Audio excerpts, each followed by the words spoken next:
দর্শক, আপনারা জানেন যে বর্তমানে বাংলাদেশে এনআইডি কার্ড সবার হাতে হাতে পৌঁছে দিতেছে। এটার কার্যক্রম চলছে, কিন্তু প্রবাসীরা যারা আমরা প্রবাসে আছি, আমাদের কার্ড আমাদের কাছে কিভাবে দিবে সেই ব্যাপারে সরকার চিন্তা ভাবনা করতেছে, ভাবতেছে।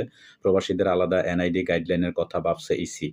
প্রবাসী বাংলাদেশি নাগরিকদের জাতীয় পরিচয়পত্র এনআইডি সেবা সংশ্লিষ্ট দেশে দেওয়ার উদ্যোগ নেওয়া হলেও নেই কোনো গাইডলাইন।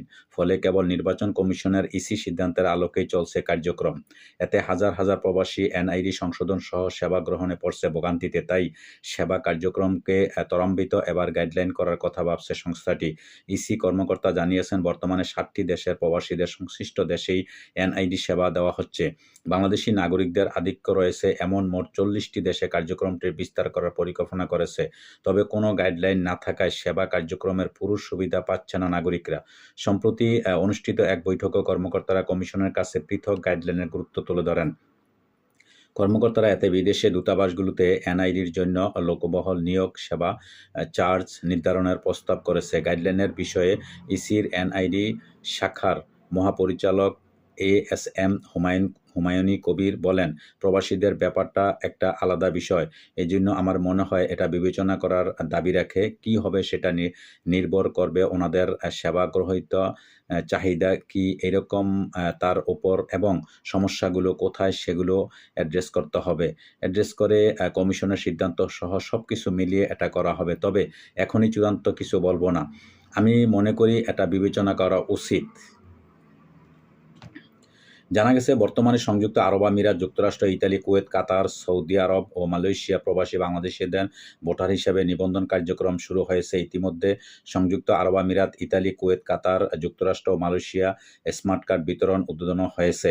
পরবর্তীতে Oman, Bahrain, Jordan, Singapore, Lebanon, Libya, Canada, Australia, মালদ্বীপে এনআইডি কার্যক্রম হাতে নেওয়ার কথা রয়েছে। এরপর অন্যান্য দেশেও হাতে নেওয়া হবে এই কার্যক্রম। প্রধানমন্ত্রীর কার্যালয়ের নির্দেশনা পেয়ে কেএম নুরুল হুদার নেতৃত্বাধীন প্রধানমন্ত্রীর কার্যালয়ের নির্দেশনা পেয়ে কেএম নুরুল হুদার নেতৃত্বাধীন কমিশন 2019 সালের প্রবাসে এনআইডি সরবরাহের উদ্যোগটি হাতে নেয়। এরপর 2020 সালে 12 ফেব্রুয়ারি যুক্তরাজ্যে প্রবাসীদের অনলাইনের ভোটার করে নেওয়ার কার্যক্রম উদ্বোধন করে ইসি। এর আগে 2019 সালে 18 নভেম্বর সংযুক্ত আরব আমিরাতের প্রবাসীদের মাঝে এই কার্যক্রম শুরু করা হয়। তার আগে একই বছর 5 নভেম্বর মালয়েশিয়ায় অবস্থানরত বাংলাদেশিদের ভোটার তালিকায় অন্তর্ভুক্তি এবং স্মার্ট জাতীয় পরিচয়পত্র দেওয়ার অংশ হিসেবে অনলাইনে আবেদন নেওয়ার কার্যক্রম উদ্বোধন করা হয়।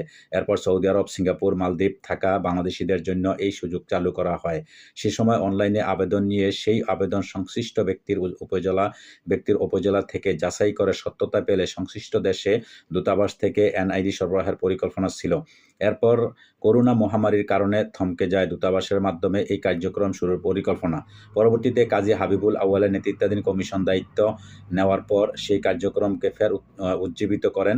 এই ক্ষেত্রে আগের আবেদনগুলো পাশ কাটিয়ে নতুন করে কার্যক্রম শুরু করেন তারা।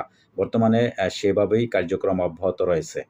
তো দর্শক, আশা করি আমরা এইভাবে সরকার যে উদ্যোগটা নিতেছে, আমরা প্রবাসীরা যারা আছি, প্রথম অবস্থায় আমি তো বললামই কয়েকটা দেশে, কিন্তু এর মধ্যে ওমানের নেই। এর পরবর্তীতে ওমান, কাতার, সৌদি আরব সহ বিভিন্ন দেশের এনআইডি কার্ড দেওয়ার ব্যবস্থা করবে। আমাদের যে এখানে যে ওমানের, বিশেষ করে ওমানের যে দূতাবাস আছে, দূতাবাসে এখানে যারা নতুন করে লোক নিয়োগ দিবে, দেওয়ার পর থেকে এখানেও এনআইডি কার্ড দেওয়ার ব্যবস্থা করবে। যাই হোক, আমরা যাতে দ্রুত কার্ডগুলা এখানে থেকে আমরা এনআইডি কার্ড পাইতে পারি, সেই ব্যবস্থা অবশ্যই সরকার করবে, সেই আশাবাদ ব্যক্ত করে এখানেই বিদায় নিলাম। আল্লাহ হাফেজ।